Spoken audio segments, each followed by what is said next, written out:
My topic is PCAR part number 3, Approved Training Organizations. The definitions in the law in part 1 and 2 are the following. Number 1, Accountable Manager. Number 2, Procedures Manual. Number 3, Quality Manager. Number 4, Training Manual. Number 5, Training Specifications and Certification and Location Requirements. A. No person may operate in aviation training organization without or in violations of an ATO certificate and training specifications issued under this part. B.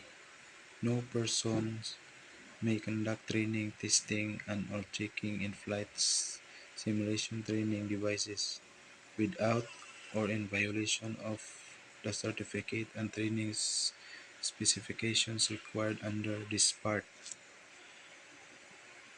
The license authority will issue to aviation training organization that meets the requirements of this part an auto certificate and training specifications for providing courses for flight crew license and ratings and for courses for personnel other than flight crew members as approved by authority. Application for issuance or amendment of an auto certificate.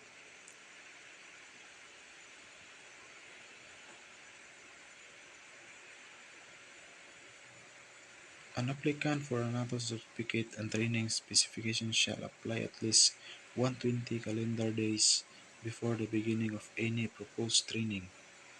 An applicant for an auto certificate shall submit an application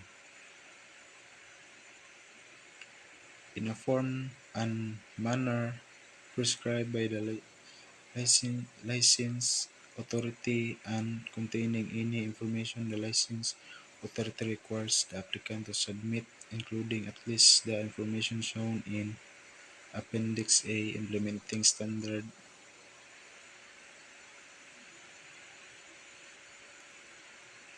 for certificate information needed by the authority. The author shall establish procedure acceptable to the license authority to ensure compliance with all relevant requirements of this part. The procedure shall include a quality system which meets the procedures in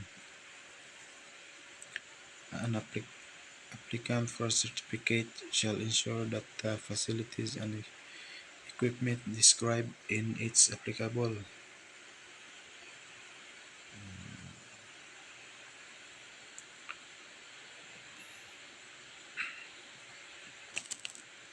validity of the certificate and renewal subject to satisfactory compliance with the requirements of this part.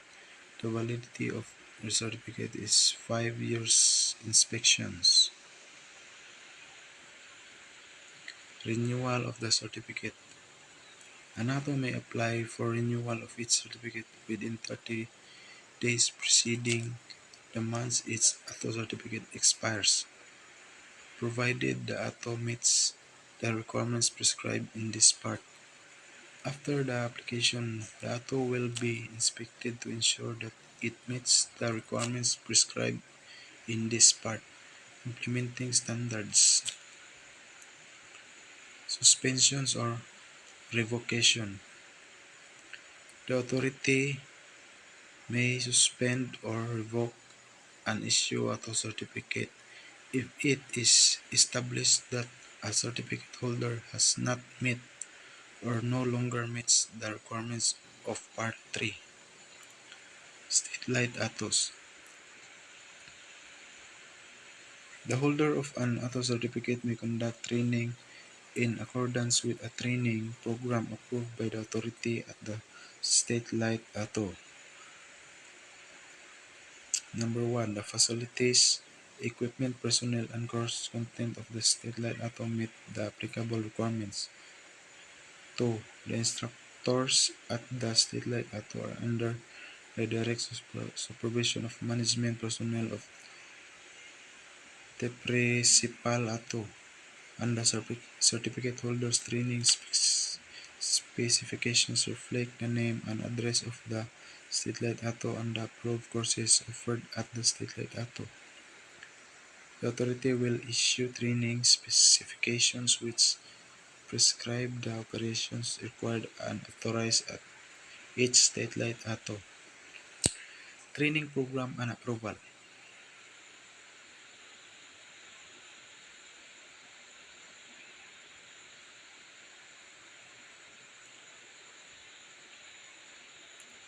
Flight simulations training device and training manual and procedures manual. Training courses for license and ratings for aviation maintenance, air traffic controllers, flight operations officers, and aeronautical stations operators. The authority may approve the following courses of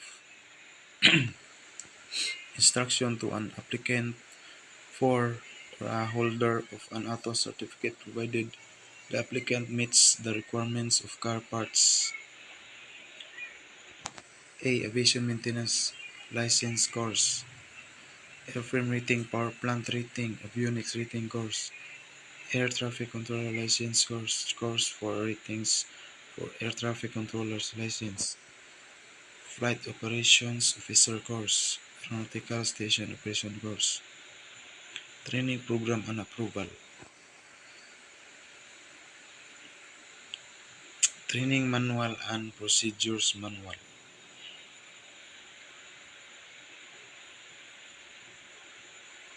Each applicant for or holder of an auto certificate shall prepare and maintain training manual and procedures manual containing information and instruction to able staff to perform their duties and give guidance to students on how to comply with course requirements. B. The training manual and procedures manual may be combined. The auto shall ensure that the training manual and the procedures manual is amended as necessary to keep the information contained there up to date. Therein up to date. Copies of all amendments to the training manual and the procedures manual shall be